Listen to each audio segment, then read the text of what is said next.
The last example will be finding the percentiles. So when you say percentiles, you compute there the number of scores that fall at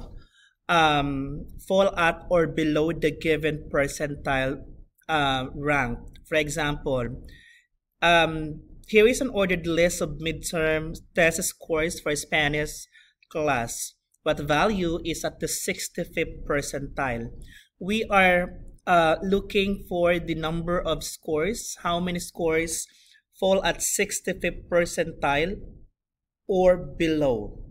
So when solving for the percentile, so you have there 1, 2, 3, 4, 5, 6, 7, 8, 9, 10, 11, 12, 13, 14, 15, 16, 17, 18, 19, 20.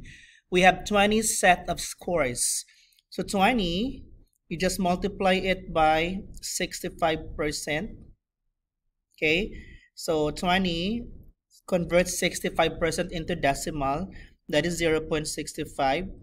So 20 times 0.65, it's 13. Okay, the 30th score, that is your percentile data. So you count the data, but make sure the scores are arranged in ascending order. Ascending order means from smallest to biggest.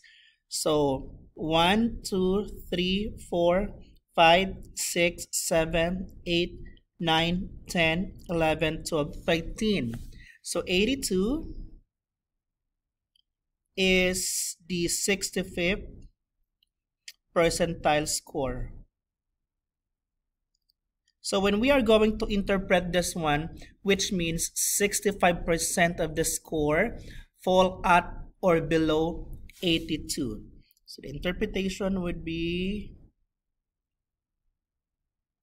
65% fall at or below 82.